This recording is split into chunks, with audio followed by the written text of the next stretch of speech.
What's up, Playboys? We're back. Got a week 2 preview for college football. We're going to talk a little baseball. This is the CMB Sports Show. I am your host, Braylon Brakefield. With me, the number one Braves fan in the world,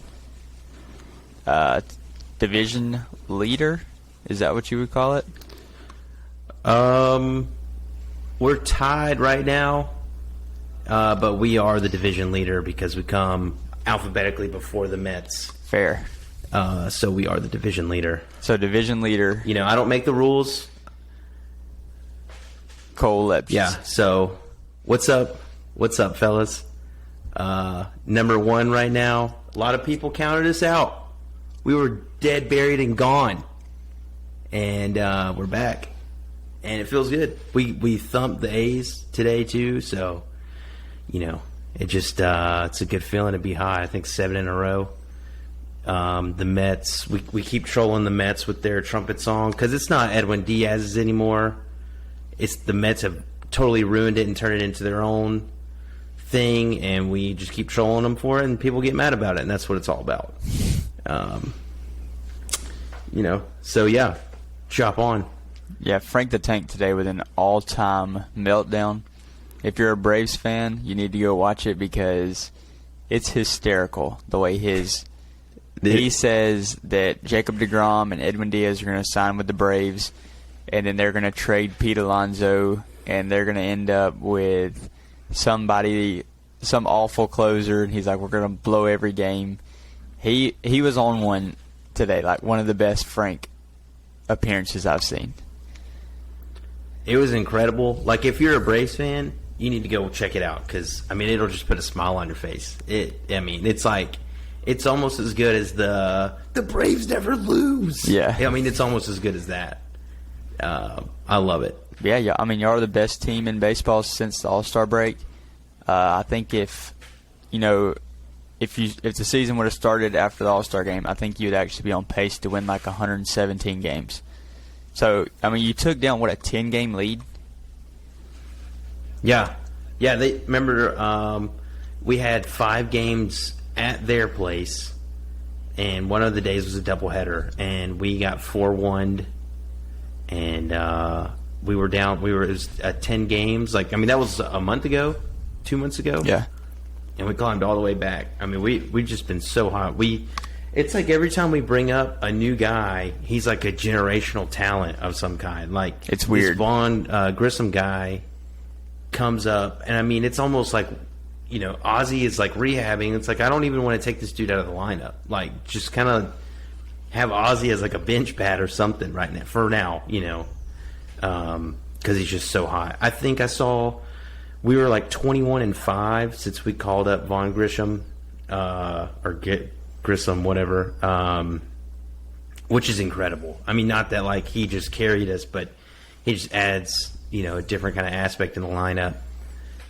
Michael Harris would win Rookie of the Year any other year besides this year, and then Spencer Strider is going to win Rookie of the Year pretty easily. Dude is, I mean, probably our best pitcher right now, him and Max Fried, and just throws cheese. He's the thigh or the quad god or something like that. I don't know what Pitching Ninja calls him, something like that, but he's definitely the future, I would say. He's just nasty. Yeah, the Braves have done a great job of drafting, or maybe it's their farm system that's just incredible. But whatever they're doing, this is something that you used to see the Dodgers do, where everybody they called up was elite, and now the Braves are doing that, and they call guys up, and you know, you can tell almost immediately, like, all right, this guy can hang in the big leagues, and if that's a yes, then they're signing them. If not, they're sending them back down and pulling somebody else back up. So there is no, they're not playing with these guys. If you can play, you're getting caught up and you're getting paid. That's the way it should be. Yeah. I mean, it's great, too. Like we said before, it's just, you know, changing these young guys' lives. I think Michael Harris is 21, 22. He's the youngest player in baseball right now. And he just got guaranteed money for, you know, like 7 years, $75 million. I mean, it's just it's cool to see. Yeah, for sure. You're basically, like you're building trust with them too, like by putting that much money into them early on. Then I feel like that sets you up later on down the road to re-sign these guys long term, even after that, if you want to. Yeah, definitely. Because then, hopefully by that time, I definitely think that we'll be, making the playoffs and such. But hopefully we get a couple years where everything clicks again and we win a World Series. And then by that time, it's like, you know what? We've had a great run with all these dudes. Like, let's just bring them back. Anthopoulos just seems like the next best GM. He's probably one of the best right now, but if he can, I hope he stays with the Braves for a really long time, because he just seems like one of the best, just overall, just culture. The way he just does things from a business perspective is just, everything is great. So he'd be a guy to lock up forever. Yeah, I agree. We had Aaron Judge hit number 55 today. The dude is, before the season, when the deals were getting thrown around and he was saying no to a bunch of deals, everybody was like, come on, man, this is life-changing money. And he keeps saying no. He bets on himself. He is worth a blank contract at this point. He's going to hit more than 60 home runs. If he doesn't pass 61, he would have to go on a terrible slump from here on out. Right. And that's really, I feel like that's the number most people talk about. I don't feel like too many people really acknowledge, McGuire or Bonds. I feel like 61 is the number to beat and out. Today he passed A-Rod, most right-handed homers for a Yankee. He has ran away even from Shohei Ohtani, who is a once-in-a-lifetime player who pitches and hits. His WAR is better than Ohtani's offensive WAR and his pitching WAR combined. What he is doing for the Yankees right now is crazy. It's unbelievable. People forget too that this guy's an elite outfielder. He throws guys out once a week. He could play any of the outfield positions. He's played center majority of the year for the Yankees. Yeah, and he's going to hit 65 home runs. 6'7". Ridiculous. And the Yankees are, in a weird spot right now. A lot of guys are still getting hurt, but Bader's supposed to be coming back soon. He's got a rehab start next week, I think, and Severino's the same way. So if you're looking at, before the playoffs, you get Carpenter back, you get Sevy back. I don't know what the timeline on Britton is, but you get Bader. Give DJ and Stanton some more, and Rizzo some more time to get healthy, because really all three of those guys have kind of fallen off since they first got hurt. It's just they haven't had enough time to get healthy again. And now the two young guys, the two young Oswalds are coming in. They're both spark plugs. Oswald Cabrera is unbelievable. Dude's a beast. He is. Beast. You can stick him anywhere, and he's the best player, the best defensive player on the field. Oh yeah, 100%. He's locked down 100%. Right field. Even if he's hitting, 200, just the way he plays defense and his utility makes him worth. You have to keep him up at this point. Yeah, they better not send him down. I don't think they will. But yeah, I don't think so either. Especially with September coming up, or I guess it is September, but I guess the call-ups is what I meant. Yeah, but I think that happened last week. Was that last week they expanded the roster? That's how Peraza got called up. Yeah. Okay. That makes sense. Yeah. It's getting to be that awesome time of the year for baseball too. Everybody's going to be trying. Everybody plays hard this year, especially with the extra wild card spot. The races is really in both leagues too. It's very close. There's a lot of teams in striking distance, so I don't know. If you ever get bored of football on those, Tuesdays and Wednesdays, if you get bored, there's definitely going to be something on for sure. When we don't have that football, which NFL starts this week too. I don't even think we prepped to talk NFL. Yep. But NFL starts this week, and Like we're about to be right in the heart of it. I don't know what it is, man. Like, I guess I don't know if it's playing fantasy or if it's moving up here because, like, NFL up here is way bigger than college football. Yeah, and there's just like I don't know, man. I'm just so excited for the NFL this year. I don't know what it is. I mean, I guess it's because I really don't have a solid team, so I can just kind of enjoy all of it. Just be a fan. And I don't know, man. I feel like a little kid again. I don't know what it is. Maybe it's because we talk about it twice a week. I don't know. It just like makes me like emotional. Like I'm just so excited just to witness like college football and NFL all at the same time. I don't know. It just feels different this year. Maybe I'm just getting older and more mature, and I can accept all or just enjoy everything about competition more. I don't know, but I'm glad it's here. It's been a long time. Yeah, I'll give you a stat just because we won't really touch the NFL very much today. But Jared Goff is 5-0 against the spread in Week 1. So I think they're +4 against the Eagles, which the Eagles are pretty hyped up from last year coming into this year, but the Lions are pesky. Yeah, I like that. I like that a lot. I feel like the Lions are. I feel like they're looking to like shift it around. I mean, they've definitely been thinking about this game for a while, so I wouldn't put it past them.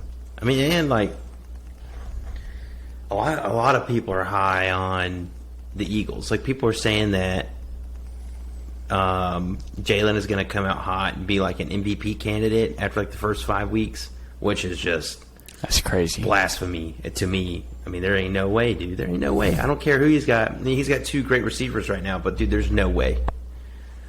He's like 80-1 to win it.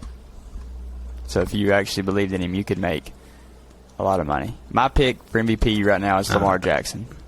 He's 15-1, and that's way too high for a guy that's already won the MVP, who played all last year with no help, and now this year they're supposed to be locked and loaded in a division that's going to be down with Pittsburgh, Trubisky starting. I think the Bengals may regress just a tad, and then the Browns not knowing, they won't have a quarterback for half the year. So it's going to really be between the Ravens and the Bengals who's going to win it. And, I like my chances of a guy that's already won the award. I agree with that. But we got some interesting news today from Doug Gottlieb. Statement, this is from Doug Gottlieb. On June 29th, I commented on alleged circumstances surrounding Freddie Freeman's negotiations with the Atlanta Braves and his relationship with his former agent, Casey Close. While I always strive to report accurate information, I prematurely reported on these events and simply got it wrong.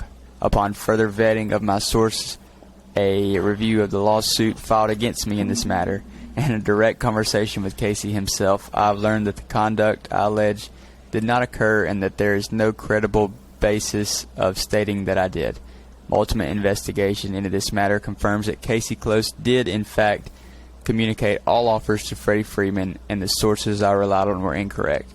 In no uncertain terms, I appreciate the damage that misinformation like this can cause and have been in touch with Casey Close to apologize directly. I've also deleted my original tweet. So basically, when Freddie came back to Atlanta, Doug Gottlieb gaslit Freddie into thinking that the Braves had offered him a better offer than what the Dodgers had originally offered him, and that Casey Close didn't share it with him, which now comes out as it wasn't true, which I think is where we stood on the whole thing, is that there's just no way, none of that made sense of why why Casey Close wouldn't have shown him a better offer. Like, that would have got Casey paid more money. So, now that it comes out, like, Gottlieb's just a piece of crap for this.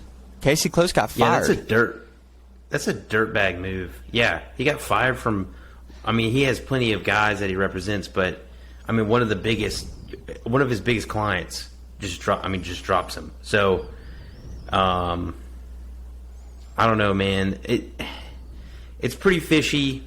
Thinking about him getting fired, there has to be, something must have gone on behind the scenes, but for him to just come out and say like that it was fake, or like that he prematurely dropped it or whatever, dirtbag move For sure.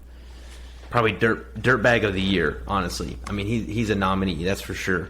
He'd be a 2-time dirtbag of the year winner. I mean, just awful, man. Like, how does that dude have a job? How does that dude have a job? I have no idea. I don't get it. This is the same guy that stole credit cards from students in college and was putting $1,000 tabs on just random people's credit cards.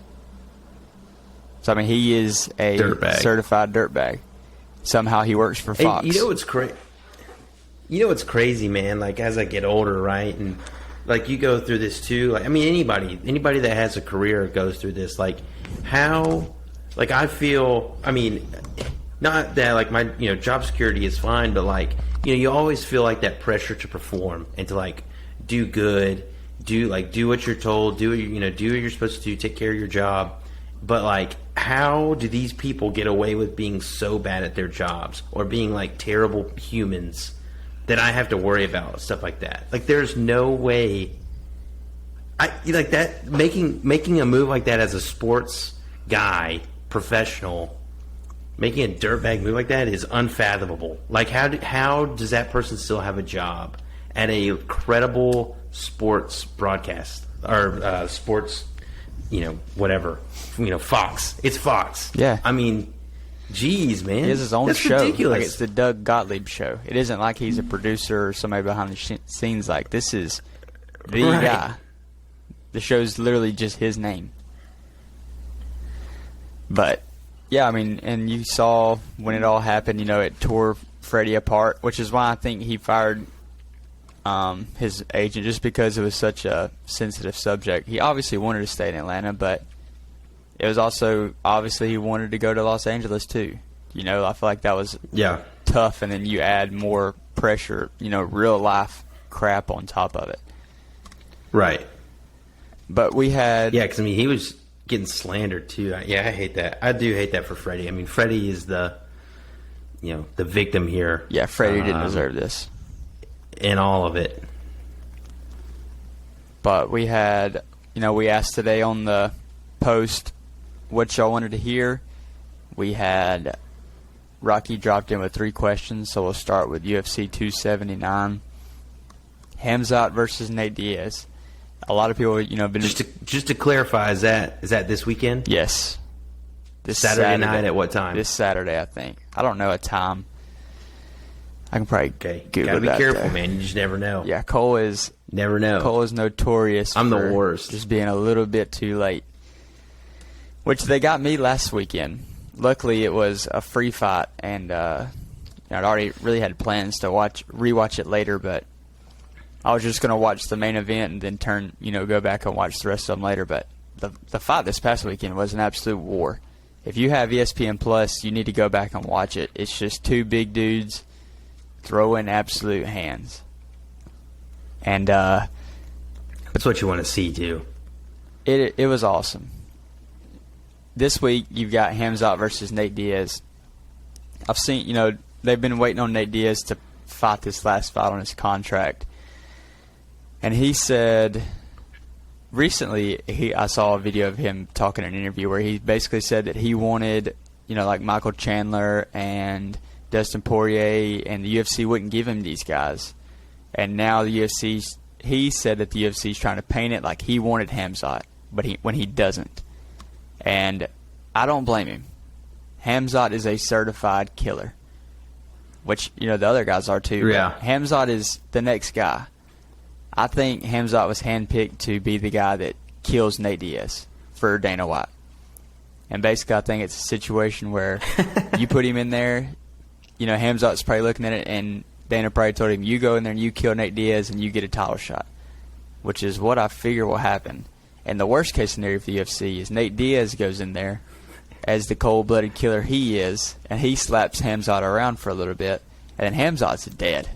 Yeah. Like, there is no... I don't think there's coming back from that.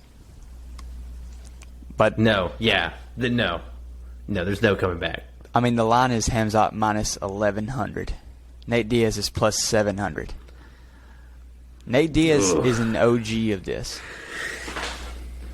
He does, dude. He can eat punches, man. Yeah, He he's going to have eats to kill them. him. That's like what he looks forward to. Like when he's training, he's like, yeah, I mean, we get to fight or whatever, but like I get to get punched too. You know what I mean? Yeah, he's one of those guys. He really is like a real life gangster. And he, in that interview, he does not care. where he said he didn't want this fight, but he also said, but I'll fight anybody. Like, he didn't care. He just wanted to get this last fight out of the way so he can come off of, get done with his UFC contract. Then there's no telling what he does. But I think this is Hamzat by murder. I think Nate Diaz is as tough as they get. It's got to be. But it's a 5-round fight. Is it 5 round? Yeah. Yeah, I was gonna say. And Yeah, dude, death. like Hamzat can throw with the best of them, and he could choke you out at any point in time. But I think they're going to try to put on I a might show. have to catch this one. Just because Nate Diaz, that's just what he does. Yeah. I think Hamzat would just let it happen, standing there and swing with him. Yep. But Hey, I'm here for it. I mean, you just want to see blood on the mat, man. That's what I like to see. I like to see blood on the mat. there's a reason they're making you pay for this one. Like, you just got Cyril Gane versus Tui Tavasa, who are two of the best fighters in the world. They just gave you that one for free, and now you have to pay to watch Hamzat and Nate Diaz. Other than that, you've got Tony Ferguson versus Li Yinglang. Ferguson's a dude that he's fallen down the rankings, but he's went through murderer's row. Like, he's lost his last 4 fights, but he lost to Michael Chandler on the deadly front kick that was vicious. Mm-hmm. Benel Dariush, before that he fought Charles Oliveira and Justin Gaethje. That's all within like a 2 or 3 year span. So that's the champ, Gaethje, who just lost to the champ, and Chandler, who just lost to Gaethje. But before that, he beat Donald Cowboy Cerrone. He beat RDA, who are both legends. Had 2 championship fights canceled against Habib. So, he's on the downhill slope, but it's not really his fault. He's just been in there with absolute dudes. And then you have Kevin Holland on the card too. He fights Daniel Rodriguez. He's just become must-see TV. Like, he's electric. He's one of those guys. He's going to get a knockout. I'm pretty sure he's the one. He got a knockout from his back not too long ago, just kicking up at the guy. Yeah, I remember that. But other than that, I mean, it's a card worth buying. Oh yeah, I think I'm gonna go somewhere and watch it for sure. I'd make sure they have it. I would, if I was you, I'd call up there and make sure. Yeah, they no, got I it for you. found. I've found a bar. It's a little bit. It's like the next town over. They play They have. Let's see. I think it's 6. There's 16 games, usually, or 14 games of NFL. Right? They have 14 or 16. I can't remember which one. I think they have 16 TVs. They play every game at once. But then they That's also awesome. do UFC. And they have it on every TV. So we went in there one night and. It was a pay-per-view, but it wasn't like a super attractive one or something. It was one that I really didn't pay any attention to, but they had it on. They had like a DJ in there. It's pretty cool. It's a pretty cool spot. So, if anything, I'll probably go there. That's if Alabama wins this weekend. If not, then you can just catch me in my closet, and I'll probably miss the show Sunday or no camera on, like sunglasses, Or do Sagi Just go Saras. incognito. If Alabama loses, you have to do Sagi Saras, where you get dressed like you're coming on the show, then you have to go get in the shower, fully clothed, and then come and do the show just I'll do it. soaking wet. I'll do it. I mean, I'll do something crazy, man. If Alabama loses this weekend, like I'll get in like a full suit and tie. Like I don't even know. I'll shave my head. I don't. There you go. Something crazy. You have to do the reverse. You have to go buy a wig. Like a Donald Trump wig. Dude, I don't know. What about like a clown or rainbow afro? That would be sick, too. I feel like that'd be easy. I feel like that'd be easy to find. But another question he asked, I'll let you start with this one. Georgia 2021 versus Georgia 2022. What do you think the difference is? So, ever since I saw that, the only thing that sticks out in my mind is Georgia 2021 lost to Alabama 43-13. Okay? Or 14. This Georgia team has not lost. In fact, their point differential is ridiculous against top 15 talent. But, you know, obviously they've only played one game. But I think that I just had to sneak in that Alabama beat last year's team. I think that last year's team wins. Their defense was, like, generational. I mean, it's like top 5 all-time defense. They're picking Stetson Bennett apart. I mean, Dan Lanning's still there. I don't even know who the coordinator is for Georgia this year, but I just, you know, they didn't lose anybody. I mean, last year they have George Pickens. Like, he's bullying whoever you want on the Georgia defense this year in the secondary. So I'm going to have to go last year's team. I think this year's team will... it's hard to say because their schedule is really not that tough, but I think we'll find some weaknesses at some point. It might take a little bit. You know, it might take until the Florida game or like Tennessee to kind of see them. But I just don't see Stetson Bennett being this like loose gunslinger all year. Like, he's going to get popped and he's just going to go back to – he's just going to grow his afro back out and melt. I'm telling you. But, you know, they're unbeatable, looking for the three-peat as well.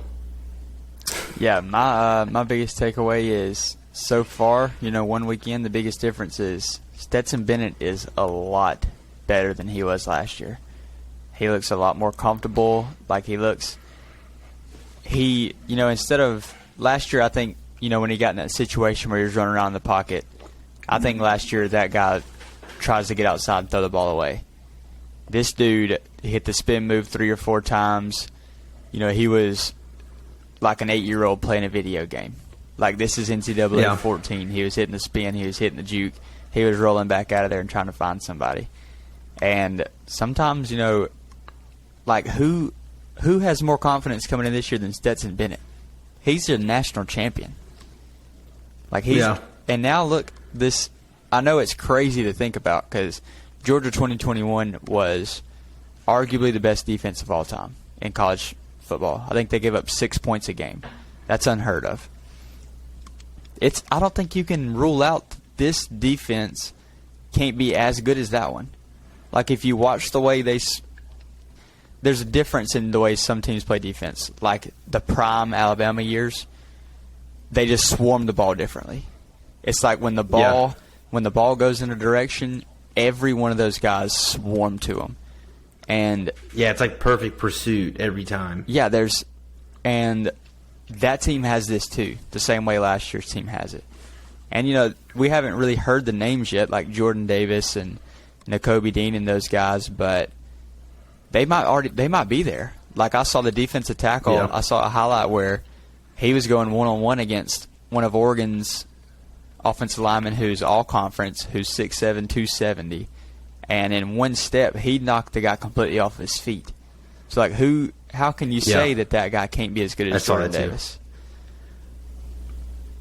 Like, I think it's... I just have to see it first, you know what I mean? Right. Before I come out and say it, you know, because it's just hard to say. I mean, you know, yeah, Oregon has Dan Lanning or whatever, and they're, you know, not even fundamentally that great. But, I mean, defensively they were fine for the most part. You know, obviously they got the score ran up, but they just don't have the dudes yet. But, I mean, offensively, like, you know, they're still going to have guys, and, I mean, they just got abused. So, I mean, I get what you're saying. You know, I'm definitely with you. Like, they're still going to be good defensively. I just have to see it against, you know, Florida, Tennessee, Auburn later in the year. So, but, I mean, they definitely have the potential. But that's what makes them tough, too. Like, offensively, I mean, they have so many dudes that they can go to throw the ball.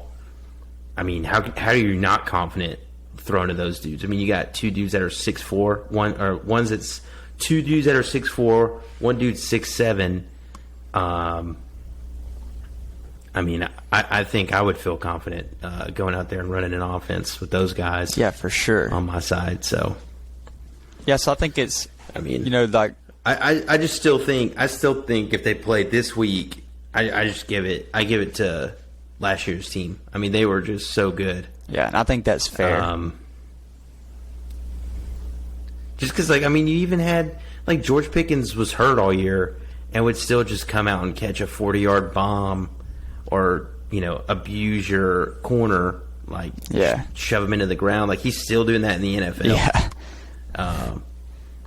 Yeah. Which is crazy to think about. But also what throws me off about George Pickens, when he takes his helmet off and you just see him, like, as a normal dude in the locker room, he just looks extremely average. He just looks like a normal guy, I guess. But, like, I don't know what it is, man. Dude is scary in a football uniform. Yeah, he plays like DK Metcalf. I don't know if it's the way he does his eye black or... Like, dude, he plays like right? he's 6'8", That's 260. Yes. He's built like Devontae Smith or Jerry Jeudy, but shoves people around like A.J. Brown. Yeah. Like, ridiculous. I don't get it. But yeah, I think Georgia 2022 has the potential to be just as good as Georgia 2021, plus adding a better version of Stetson Bennett. Yeah. But, I think these defenses, you get your name as a good defense, by playing every game. Like, you don't look at one specific game. Your defense plays great for, 4 games a year. That's impressive. Your defense gives up 6 points a game for an entire season. That's when it's like, okay, this team's legendary. Mm-hmm. His third question was way too early playoff predictions. So who do you think your 4 teams, judging off of week 1, week 0 and week 1, who do you think are the final 4? Who would you put in the playoff right now? So I'm going to go backwards just like they do on the TV show. My 4th spot would be Oklahoma. It's so early to tell for this 4th spot. I mean, Clemson struggled. I don't think Notre Dame is all the way there. They're close. I think Notre Dame's close, but like they're a 5 or 6 probably. They probably end up 5 or 6 if they can hold on and win these tough games coming up. But I just don't know if they're there yet. I just don't know if Clemson's all the way. If DJ Uiagalelei plays, NC State is not there. I don't think there's going to be another Big Ten team. There's not going to be 3 SEC teams because I have 2 SEC teams now. So I got to go with Oklahoma. If Baylor kind of runs the table, I could see them, or Utah, if they run the table, I see them getting in if they kind of win out, in impressive fashion. But I got to go Oklahoma for the 4 spot. Go ahead and go through all 4. Okay. So 3, I have Georgia. I think it's going to be a lot like last year. Make it to the SEC championship.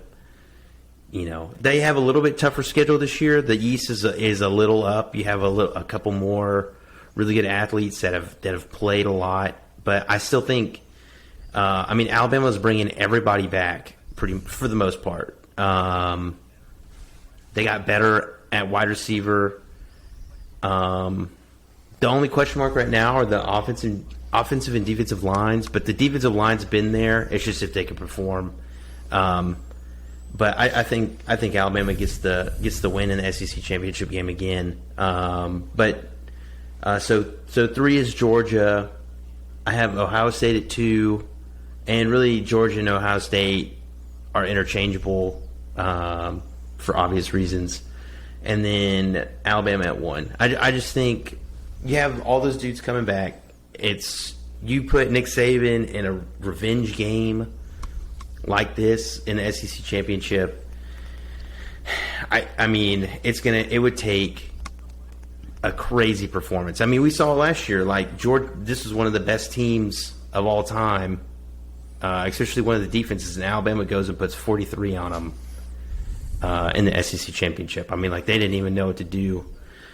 And they just match up. They match up better. They don't match up well with those big dudes for Georgia, like the tight ends and stuff, but they match up better. Like, we have fast, athletic linebackers, and we have big safeties that can kind of thud with anybody. So that's kind of I think it'd play out a lot. The Notre Dame like thing, I think their defense looked great. I don't think their offense is good enough to win. Like, they already have one loss now. They still have to go to BYU, and they have to beat Clemson. So their schedule is a lot tougher than normal. Yep. And I just don't think their offense is good enough to win games. I could see them finishing around that 10 spot. But for me, I'll go the opposite way. I'll start with number 1. I think 1 is Georgia. I think they're the champions, and they came back and they just showed, we're still here. We haven't regressed at all.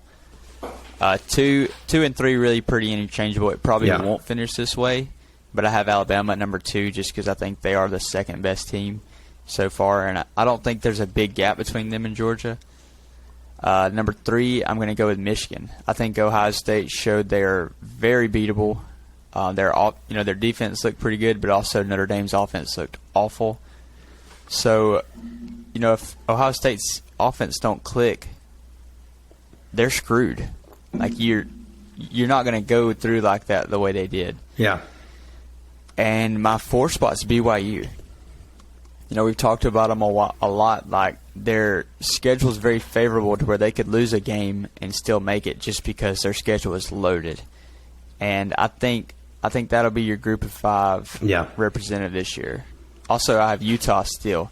Utah sitting at 5 is where I think they'll finish. I think it'll be a coin flip between BYU and Utah because Utah still has a good chance of winning out. They go to Oregon. They host USC.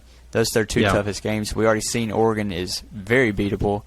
We haven't really seen much of USC yet, but you get USC at home, and you get to the end of the year, and you're a conference champion, and your only loss is to a top 10 Florida in Florida week 1 by 3.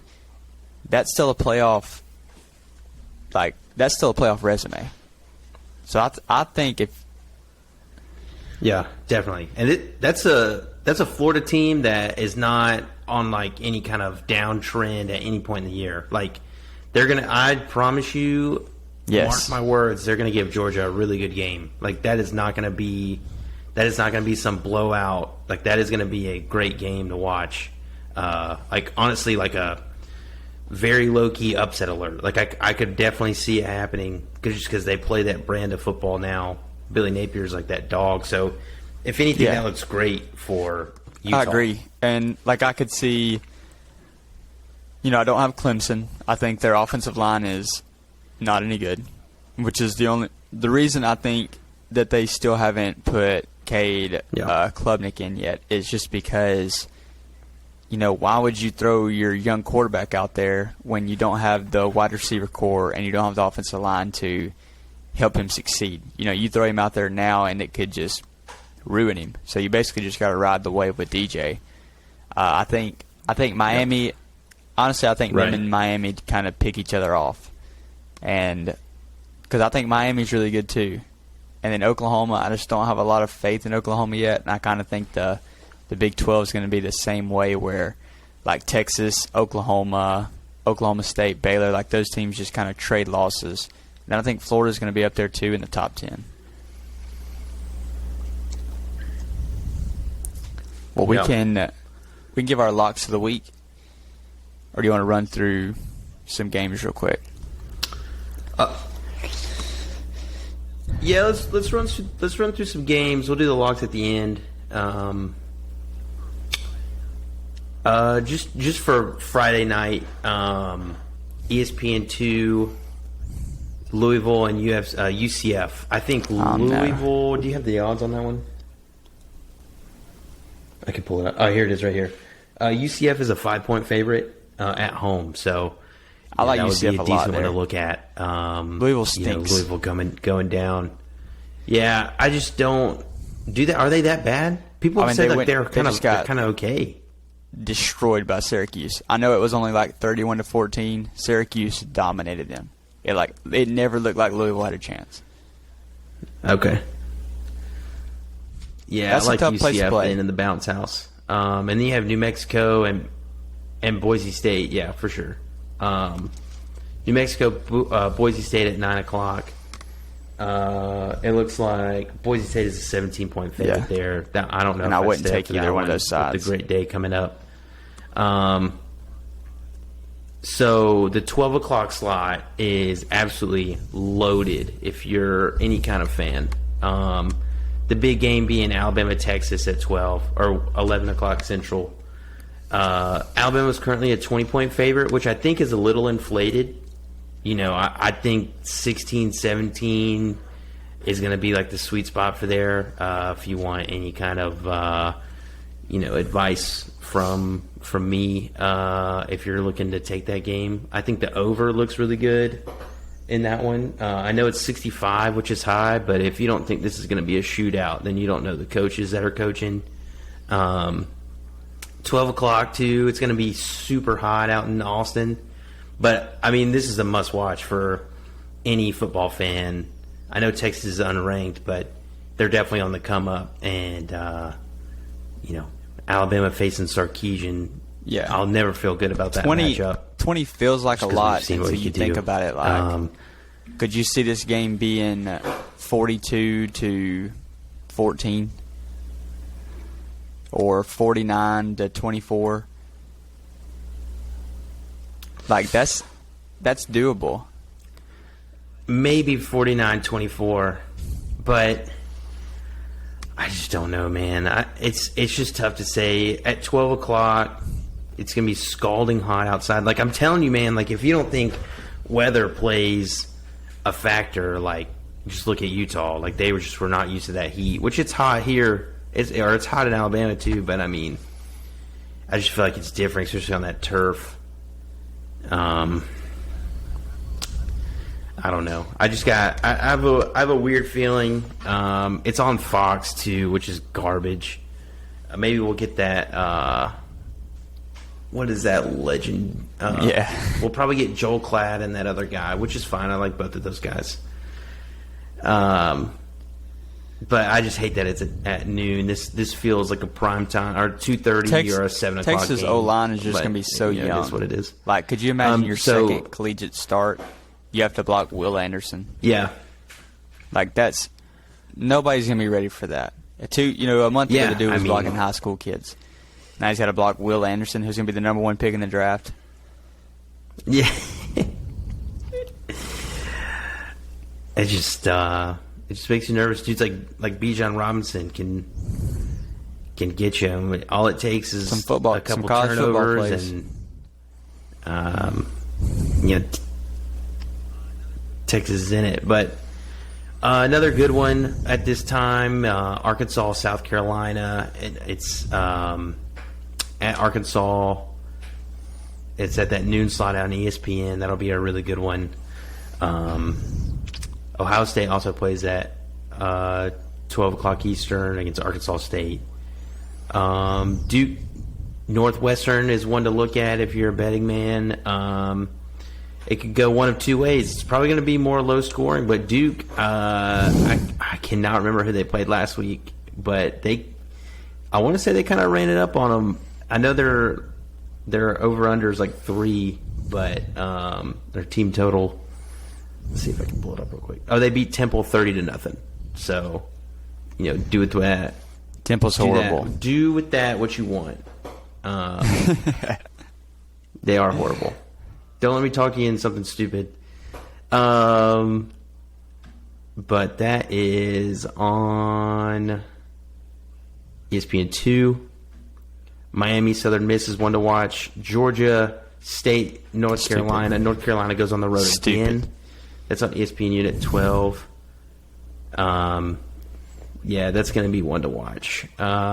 Wake Forest, Vandy. I mean, this is another one. It's at Vandy, midday. Like, watch out. Vandy's undefeated. They're leading the SEC. I would not... If you tell me Wake Forest is playing the number one team in the SEC, I'm telling you to pick the number 1 team. Wake Forest quarterback comes back too. This will be. He returned to practice this week. I think he's going to get to start this weekend. Well, he'll get a little taste of that. That's what you want to say.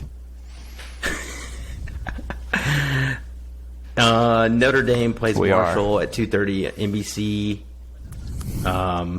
This is another Marshall, another game that is going to be good to watch. App State at Texas A&M.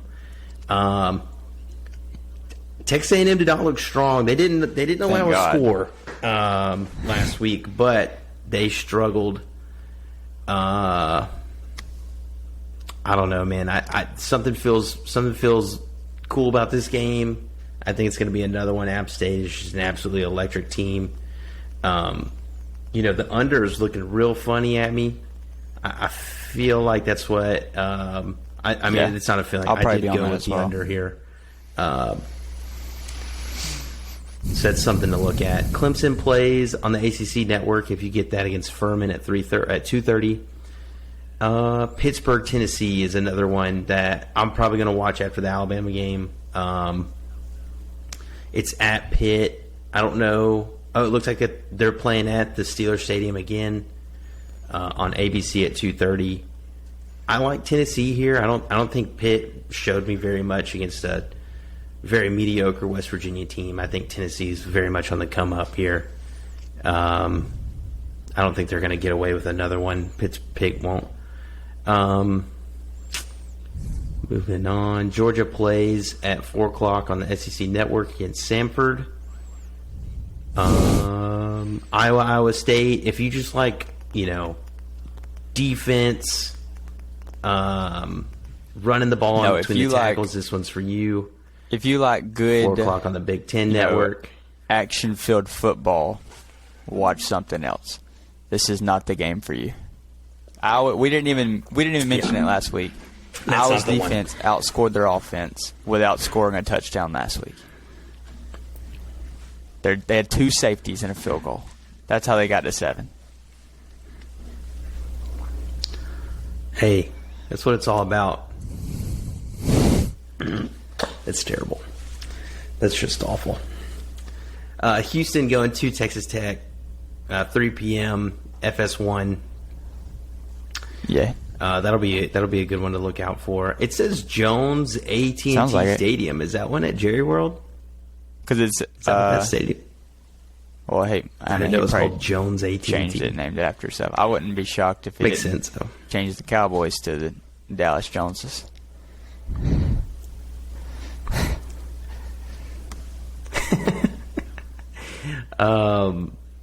Alabama State is going to UCLA. If you know any of those guys, who scheduled that game? They'll be on the Pac-12 network. Alabama State going all the way across the world. Pretty interesting matchup. I'm sure they get to go play in the Rose Bowl. I mean, that's awesome. There'll be nobody there, people, but it'll still be 110. Cool. Maybe 100. They probably get more at the Crampton Bowl. UAB at Liberty, 6 o'clock Eastern Time on ESPN Plus. That'll be one to tune into for sure. Old Dominion, East Carolina. Both teams coming off of, Old Dominion came up with an upset, stole everybody's phones out of their bags. I mean, just an alpha move. Going to East Carolina. I mean, that one might be just thuggery to watch. It might be fun. The East Carolina kicker might be on savage mode this weekend, as I saw pictures surface to the internet of not only did he miss the extra point that would have tied the game, then he missed the field goal that could have won the game, but there was also people tagging him in a picture of his girlfriend kissing another male during the game on the quad. So he might be on his Rodrigo Blankenship stuff and just go savage mode from here on out. Yeah. Hey, shout out to you, brother. I don't know your name, but your CMB Sports Show is a fan of you, man. Go be a city boy, live it up, go off this weekend. I want you to lead the team in points this week. Do you, King? Let's see. there's really not. Kentucky going to Florida at That's 7. game of the week. Eastern time on ESPN. That'll be a good one to watch. Yeah, that one. This is when Florida really proves themselves that they are a real team. Like, they are ready to go and compete on a national level. Kentucky's not going to be a slouch. They're not. We kind of picked them as a disappointing team, but they're still a solid SEC team, and they're ranked 20th. And it's all about so this would be spots, a good test at home, like we talked about last week with Florida and Utah. That was a spot to pick Florida. This is a spot to pick Kentucky. So if Florida comes in, this is the perfect letdown spot for them. They come back and they do exactly what they did last week again, then I think that solidifies them. Yep. They're the real deal. Yeah, I think Florida's it was at 4.5. I think it's at -5. So do with that what you want. It's definitely a good letdown spot. I think those are pretty weird points. I would maybe look, unless you're just really feeling Kentucky, but I would maybe look elsewhere at something like like an over/under kind of deal. But definitely one to tune into for sure. 7:30 on ESPNU. You got the Little Brothers playing San Jose State. Which, I'm going to be honest, I want to watch this game. I want to see what the backup. I'm assuming he's a starter now, right? Please tell me he's starting. Just being if I was in control, I would say yes. But I listened to the Plainsman pod this morning, and they aren't really set in stone that he's the starter just yet. So that kind of let me down a little bit. Well, it'll take some time. He'll play, and I want y'all to do good. I want y'all to cover here, just for everybody's well-being. And it's a night game at Jordan-Hare. What's not to like? Another game to watch is USC Stanford. We can go ahead and go into it. This is going to be. Yeah. Are you cool with going into the pick of the week? Yeah. Because there's really not much after this besides Baylor. We'll go ahead and say it: Baylor and BYU, Mississippi State at Arizona. But Baylor at BYU 9-21. I think BYU's favored. That's going to be the late game on ESPN. At BYU. It's definitely one to stay up for. So go ahead and get you a Starbucks about 7 o'clock, 6:30, right before. Go over to the Blend or something. Get you something right. Dude, shout out to the Blend. It's going to be a late one. You and Connor put me on to the salted caramel cold foam cold brew from Starbucks. Kaylee basically went in there. I said, look, this is what I want. I don't know if the Blend can do it. That she went in there. The dude's like, look, we don't have that, but I can make something very close to it. And he did. He freaking nailed it. It was incredible. That kind of, you just don't find that kind of flexibility at any coffee shop. Usually they have a set menu and they're like, no, you get this. But that's just what makes the blend. Like that, you go in there, you feel like a family member, and they're going to set you up right. But yeah. So my pick of the week. This is a good transition. USC's going to Stanford on ABC at 7:30 Eastern. USC is a 9-point favorite. I know it's kind of a weird line, but I think USC's got some firepower. They're looking to make statements. Like they're not gonna dilly dally around. Like it's gonna be go. I completely agree. I think sometimes it takes a little bit in like college sports just because there are so many games to really handicap lines perfectly. So. Maybe the people are still a little behind on USC and just how good they really are.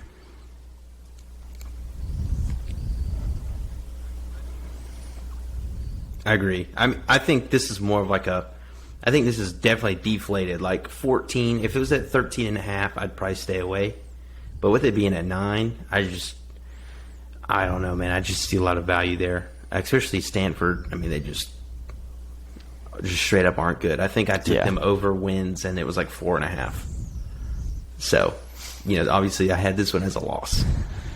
So what's we had some dispute on the upset of the week last week, so we've come up with some new rules. I got away with abusing the system. I do not apologize. I did what I did intentionally. But so, Braylon, go ahead and drop us the new rules for the last upset week. of the Cole week. took Florida over Utah, which looked like an upset to a casual fan. Number 7 ranked team gets beat by unranked. The spread was only 2.5, Utah's favor. So we said 6.5. Spread has to be at least 6.5. Yeah, 6.5.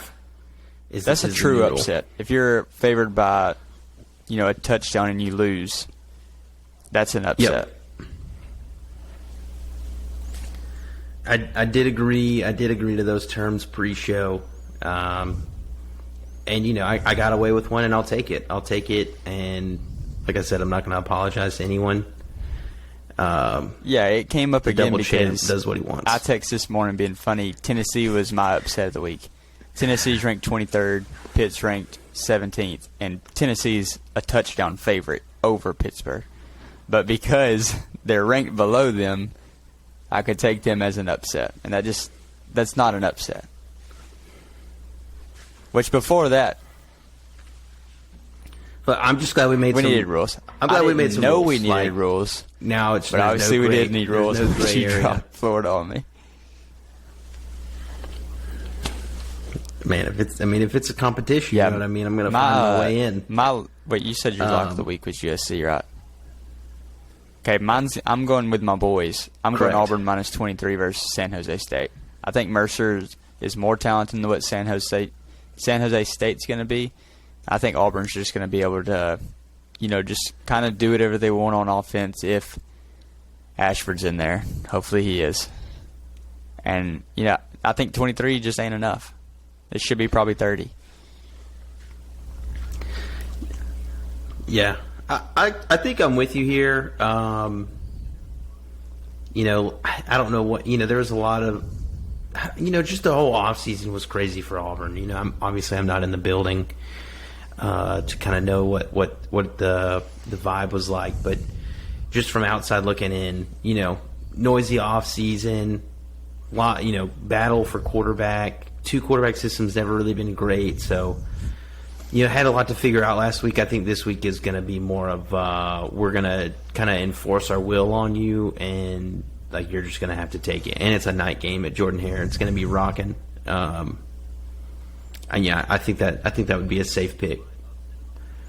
So for my upset of the week, we kind of talked about it, hinted at it earlier. I'm going Georgia State plus 7.5 within the rules over North Carolina. I think North Carolina's going on the road again, playing in Turner Field in Atlanta. Georgia State's always got a solid ball club.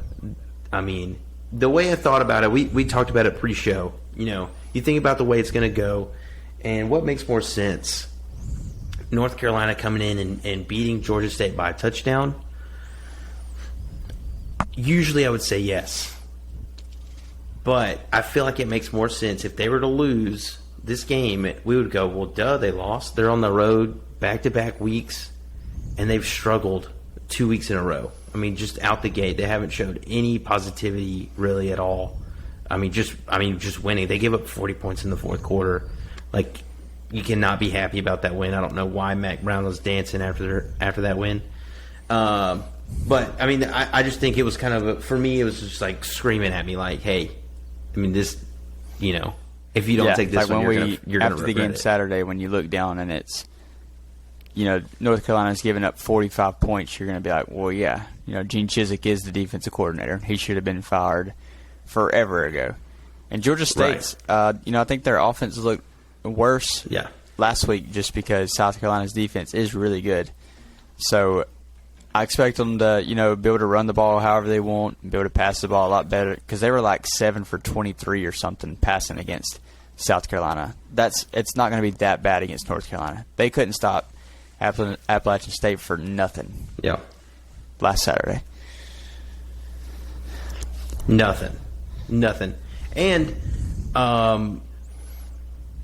Georgia State held. I know 35 points is still kind of a lot, but they held South Carolina to 45 points at home. This Yeah. is Spencer Rattler we're talking about. This isn't no slouch. I know, the overall consensus is that he is a slouch, and he's not. He's a good quarterback. Was he a little upsetting? Yeah, but he's still good. So, I just really like this matchup for Georgia State. Honestly, I mean, at home too. Like, and it's another 12 o'clock game. Dude, I mean, that is so great. Who schedules these? Whoever did it, Mac Brown is off his hates North rocker. Carolina. You sent them to App State, then you sent them to Georgia State. Definitely. Right. No, thanks. Where are they going next? Going Troy? to BYU next. No shot. I mean, come on. Right? My It's ridiculous. My upset, are you done with yours? Um, Okay. Yeah, my upset Yeah, no, I piggybacks was off gonna of tell that you to because go I'm ahead. taking South Carolina over Arkansas.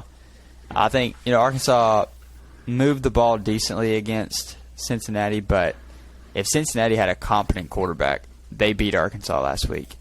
And South Carolina's offense and defense is going to be better than what Cincy had. They've got a better quarterback. He's going to be able to make those throws. If Arkansas don't figure out their defensive backs, we could see why Spencer Rattler had the hype around him because he could very well expose them. And like you said, he's not as bad as everybody made him out to be. Like, he got pulled for Caleb Williams, who from that point forward was a top 3 quarterback in college football. It's not like he got pulled for, some random dude. Like, the dude behind him was a 5-star recruit too. right. Yeah, I mean, and it's just, it seems that he has like some he's a attitude punk. issues or something, according to For Lincoln sure. Riley. That's neither. I mean, it is what it is. He grew up kind of a celebrity, so he took it the negative way. But maybe he's humbled himself, and I don't know. I mean, I don't hate that pick. I know Arkansas is one of my teams to do well. I think that not to really go against you. I just think that they kind of can command the ball. Like, they're kind of like Iowa. Like, they're going to let you mess up, and they're going to limit their turnovers and stuff like that. Now, if they start turning it over, that's when they lose. So that's definitely something to watch for in that game is who can win the turnover battle. So that's definitely a good one to watch. I'm glad you picked that one because that one should be a must watch for most people. If you want to have, if you have 2 TVs on or whatever, if you want to watch Bama as well. Did you see Jackson State? Did you see any of their highlights? I watched some of their game. I was in the airport waiting on my flight Sunday watching their game. To me, buddy, they look good. Deion Sanders is top 3 coolest people in the world. His son, Shadur, might be number 2 behind him. Like, he is just so unintentionally funny. He started the game 17 for 17 with 2 touchdowns. And this is the team Florida State struggled with week 1, FAMU. And now Jackson State is up 59 to 6 or whatever it was. He's sitting on the sidelines with 8 minutes left in the game with no pads on, a gigantic diamond chain, a gigantic diamond watch. I'm like, who is this? And he's referring to himself in third person, talking to the reporter there. He is awesome. Yeah. He's just a funny guy, man. No, have you I'll seen the definitely impersonation watch of that. his dad? It's like in the training room. I'll have to send it to I you, love man. both It's of so them. funny. It's so funny. But one thing I like about Deion Sanders, I sent it to you on TikTok. I guess people were on their phones or in the locker room or maybe on the field. I'm not exactly sure, but he's telling them this is your one shot. This is your only shot to get out of wherever you came from, and all this stuff, and pretty much telling them to stay focused.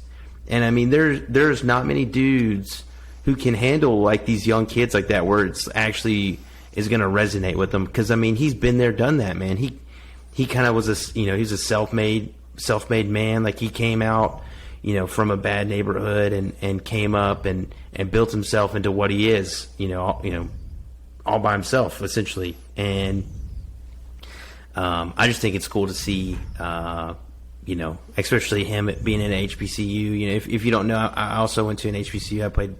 I went to Stillman College, and so it's just definitely a different perspective, but it's just cool seeing a leader kind of at a school like that, and kind of showing these kids perspective just immediately. I mean, just for being on your phone. I mean, it's just a really cool message or a cool sign of what's like kind of to come with him being a coach. Yeah, it's something that awesome. I'd never really like thought we've said about. several times. As soon as he gets a big job, like the whole country's in trouble. Oh yeah, for sure. I mean, without question. So I just have one more thing. Me and Braylon got in an argument about Alabama not playing, or the CNBC Sports Show came out with a quote that Texas. We heard from an unannounced source from somebody who knew somebody from Texas that said that Alabama don't play nobody essentially on the road. Well, that's an alleged quote. I don't know if there's any validity to it. Anyways, Nick Saban has answered, and these are the up-and-coming home and homes we have with teams. Starting with South Florida, Did you say South Florida? 2024, 2026. Wait. Arizona in South Florida. That's the number 11. They're ranked in order. You started this. They're ranked in order. That's number 11. Number 10 is Arizona. They're ranked in order. I'm not going to go. I'm not going to start with one. I'm a showman. Arizona's number 2 in 2032 and 2033. Virginia Tech, home and home, 2034-35. West Virginia, home and home, 26-27. Georgia Tech, I don't know why they're that high, 30-31. Okay. Here we're getting the good ones. Okay, Florida State, 25-26. I mean, that's very soon. Wisconsin, home and home, 24-25. Oklahoma, 32-33. They're going to be in the SEC. Texas is going on right now. These are the two that I'm most interested in, and I will be going to. Notre Dame, 28-29, and Ohio State, 27-28. So, hey, he's heard the complaints, and he said we're here for it. I mean, and he just signed an extension, so if everything goes well, he'll still be there. So he won't be there. Pretty crazy. I mean, it's he won't make it to the Ohio State. You don't think so in 2028? He's setting up the guy after him to suck. That way he will look like the greatest coach of all time. Nah. It'll be like when LeBron left the Cavs. I think like Alabama had the number 1 pick after that. I don't know, man. I think he'll set us up. I just don't. I think we'll be fine. If not him, it'll be like if you're an Alabama fan and you look good. at Saban's extension and say, okay, we're getting 10 more years of him. Like contracts don't matter. Those are like he can leave at any point in time. They can let go of him at any point in time. If you're counting on, he's what 72 right now. I don't know how old he is. That was just a guess. Is he that old? I don't even know his age. I think he's in his 60s. Might be like late 60s.